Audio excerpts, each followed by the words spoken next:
133টি অধ্যাদেশ সংসদেই তোলা হবে না, সরোয়ার তুষারের যে দাবি গণমাধ্যমের খবরে বরাত দিয়ে, এরকমটি কি হওয়ার সুযোগ আছে কিনা, নাকি সেটার আসলে কোনো ধরনের স্পষ্ট অবস্থানও সরকারের তরফ থেকে প্রকাশ করার সুযোগ থাকছে? ধন্যবাদ আপনাকে, আপনার মাধ্যমে যমুনা টিভির দর্শক শ্রোতা এবং আমার সহ-আলোচক বিজ্ঞ সহ-আলোচক সারোয়ার তুষারকে ধন্যবাদ। দেখেন, সারোয়ার তুষার যে প্রসঙ্গটির অবতারণা করেছেন, আমাদের সংসদ অধিবেশন শুরু হবে 12ই মার্চ। এর আগে আমাদের নোটিফিকেশনের মাধ্যমে সেই বিষয়গুলো জানানো হবে, এই অধ্যাদেশগুলি তোলা হবে কি হবে না এই ব্যাপারে এখনও কোনো চূড়ান্ত সিদ্ধান্ত বা এখনও কোনো কিছু সিদ্ধান্ত হয়নি, এবং উনি কোন পত্রিকায় কীভাবে পেয়েছেন সেটাও আমি জানি না। আমি আসলে এই বিষয়টি এখনও কোনো সিদ্ধান্ত এখনো সংসদ থেকে আমাদেরকে কোনো কিছু বলা হয়নি, দলীয়ভাবেও আমাদের এই ধরনের কোনো সংসদ সদস্যদের কাছে কোনো অবস্থান স্পষ্ট করা হয়নি দলের তরফ থেকে। গণভোট নিয়ে কথা হচ্ছিল, গণভোটের ফলাফল নতুন করে সংশোধিত হলো।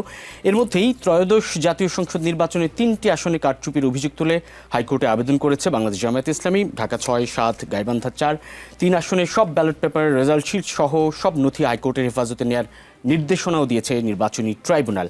নির্বাচনের এতদিন পরে এসে, প্রায় 13 দিনের মতো সময় শেষে, সরকার গঠন হয়ে যাওয়ার পরে এসে নতুন করে এই প্রসঙ্গটা আপনাদের চোখে কেমন করে ধরা পড়ছে, এবং গণভোটের ফলাফল নিয়েও নতুন করে এই সময় এসে আবার নতুন গেজেট প্রকাশিত হচ্ছে? আপনার প্রশ্নের দুটো অংশ, একটি হলো গণভোটের বিষয়। এখানে সারোয়ার তুষার এই প্রসঙ্গটির উত্তর দিয়েছেন।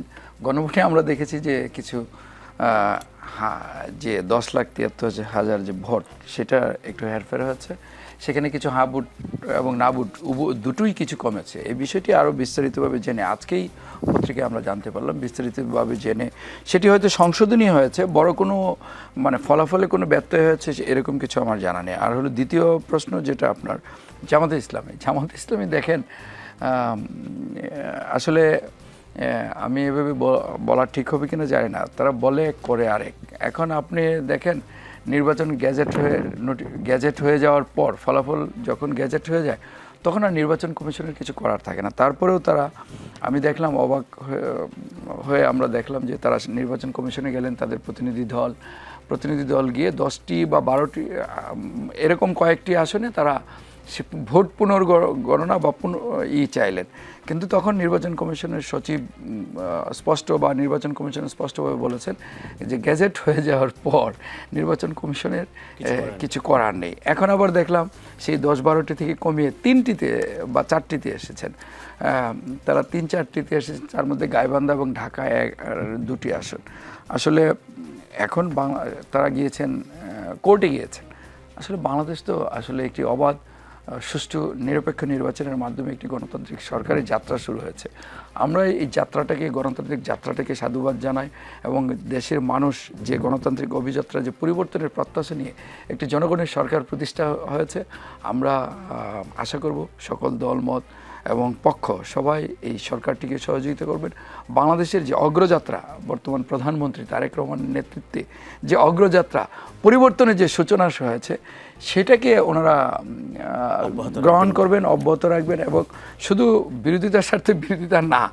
আর হলো যে দেখেন, এই যে সারা দেশের মানুষ, শুধু বাংলাদেশের মানুষ না, সারা বিশ্বের মানুষ তারেক রহমানের যে গৃহীত পদক্ষেপগুলো, সেগুলো ভূয়সী প্রশংসা করছেন।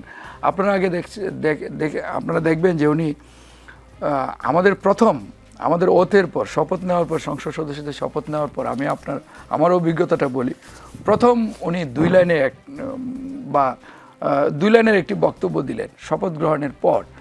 বললেন যে আমি আপনাদের প্রতি একটা আহ্বান জানাবো যে আপনারা বিনা ট্যাক্স ফ্রি গাড়ি এবং প্লট আপনারা না নেওয়ার জন্য অনুরোধ করব। এবং সকল সংসদ সদস্যবৃন্দ সেদিন হাততালি দিয়ে ওনাকে বাহবা দিয়েছে। কিন্তু এর আগে আমরা দেখেছি বাংলাদেশে যারা সংসদ সদস্য হয়েছেন বা প্রধানমন্ত্রী হয়েছেন, তারা নেওয়ার চেষ্টা করেছেন, দেশের টাকা বিদেশে পাচার করেছেন, লুটপাট করেছেন। জি, সেটার জন্যই আজকে একটা অভ্যুত্থান হলো, একটা সুষ্ঠু নির্বাচন হলো, বিএনপি সরকার গঠন করলো।